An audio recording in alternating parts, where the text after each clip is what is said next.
Okay, the next feature change is the notification bar.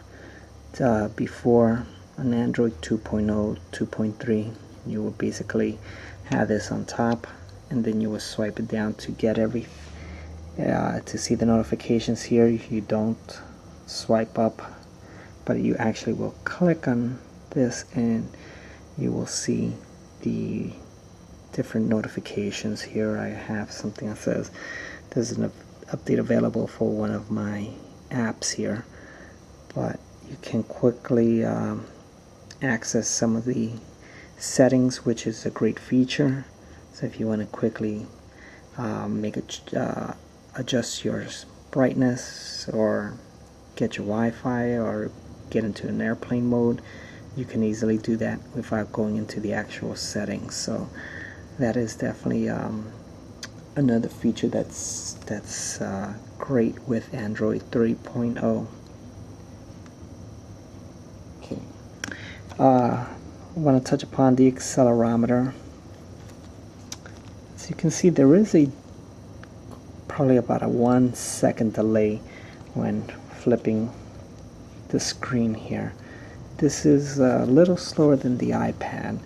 From our experience with the iPad, these screens are much quicker than noted on here. So I'm not sure if this is really due to the software or the hardware, but definitely a little slower than where it should be. Okay, the apps, click on the top here and you get your apps, but instead of scrolling up and down like you usually do, you scroll left to right.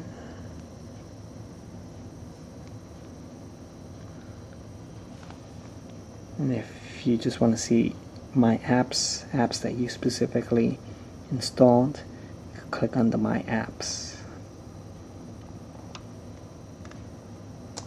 Okay.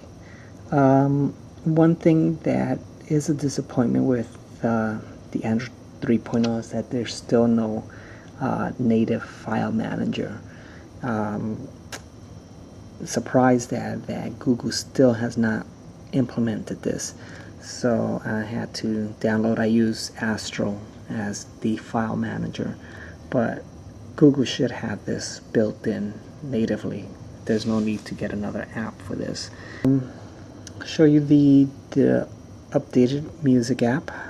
The built-in music app has this great scrolling for the album art. There's a whole bunch of different sample music in here, which is great. Let's just see here.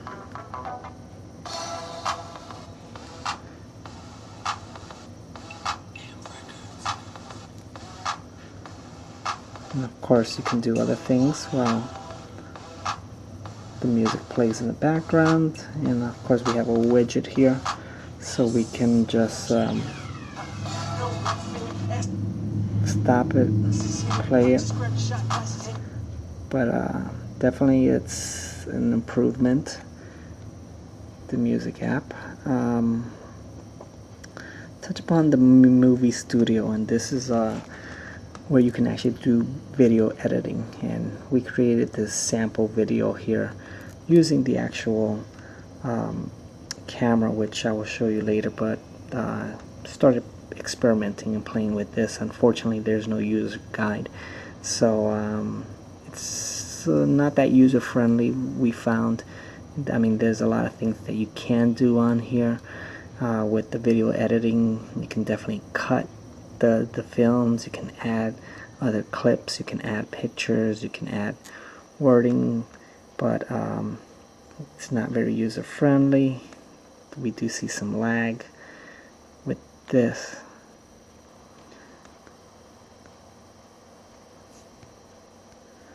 So it's just something to note here. It's great to have, but if you're going to do some serious video editing, you're not really going to use this tablet for that.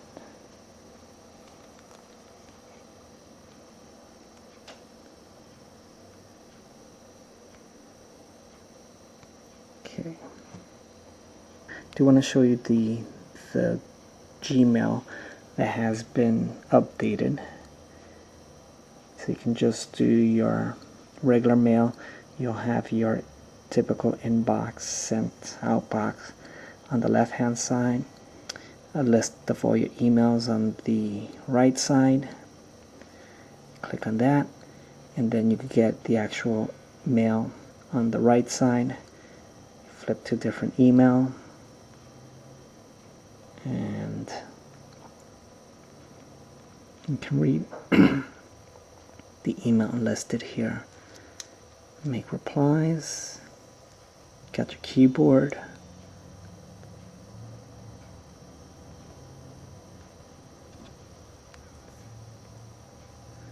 So definitely this is a major improvement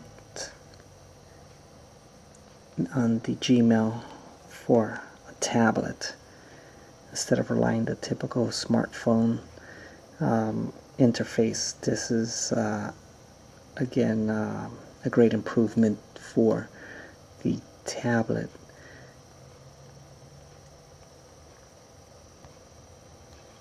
Next item is the browser. The browser again has been redesigned to be more tablet friendly. You have actually tabs here, so you can create as many tabs as you want. You'll see. You just want to move from tab to tab, just click,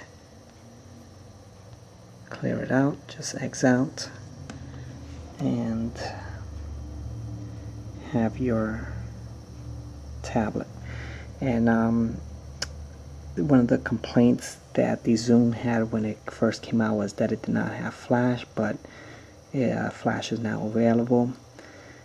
We use this website to test the Flash capabilities of a browser or tablet.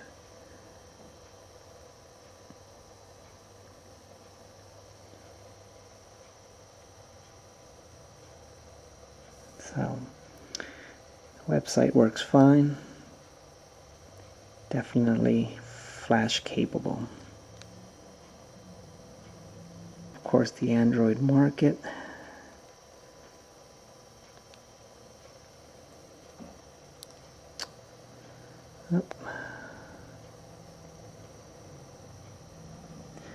Okay. Here you do get a category for tablet specific. You can see featured tablet apps, and there's some of the apps that are mentioned, and then top free apps.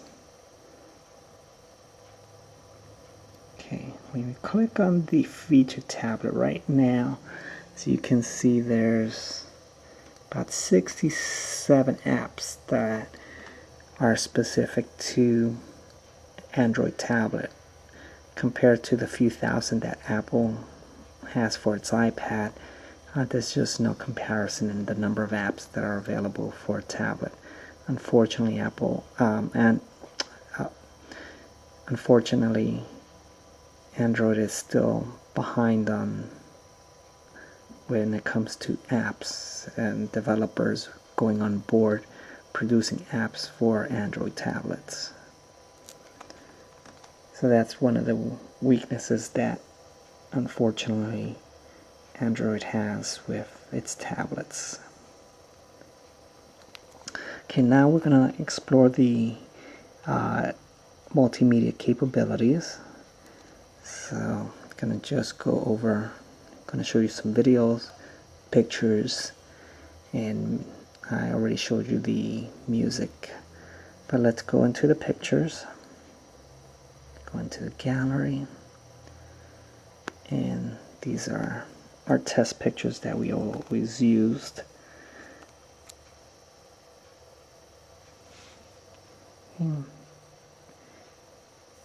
renders them quickly, sharp. Definitely the screen, the resolution is great on the Xoom. You can make this big, small. Again, just zoom in.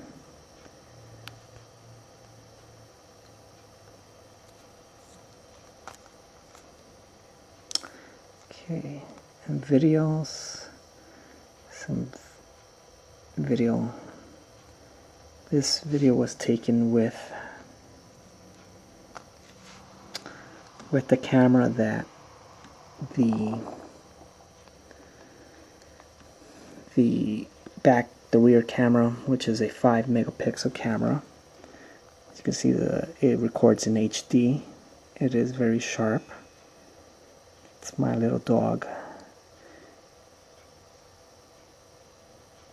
So definitely the camera records very well.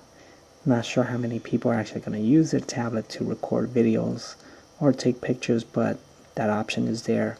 And from what we have seen, it definitely does the job. The front camera, unfortunately, is a 2 megapixel, and that's really only used if you want to do video conferencing or want to use it as a mirror.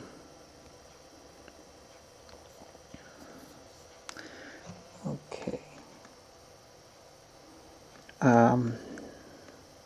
Next, we're going to go into the actual video capabilities, watching movies, because that's what the majority of the folks want to use the tablet for. This is one HD video. And this is recorded in 720p high definition. There's no lag. It plays the video smoothly, so no problem at all with this format. It plays the MP4 without a problem. However, it doesn't support MOV or AVI formats. So we did have some videos that were in that format and unfortunately did not play. Okay, one thing that I want to go back and show you here. This shows the recent apps, but this is one complaint that we have, is that Android still doesn't have a true app or task switching capabilities. Although it can multitask very well, you still don't have that where you can easily switch apps. I mean, you can switch apps here, but it's hard to describe what I'm trying to say. But the BlackBerry, the HP WebOS, and even the Notion Ink Atom has the capability to easily switch apps and close out apps without actually having to physically try to close this, because Android, although it does a great job managing the memory, it keeps a lot of apps in the memory. And actually, just want to show you something here. With all those apps open, even though you have a 1 gigabyte, I don't know if you can read it well, only 129 megabytes are free, which means 18% of the total memory is free. Everything else remains inside the memory. And for those that have Android phones, you've encountered this many times. So you see, you may not be able to see, but there's all of these apps are currently residing in the memory. This is where Apple has an advantage. Even though their iPad only has 512 megabytes, they actually have a better memory management capabilities, because they don't keep all their apps in the RAM memory.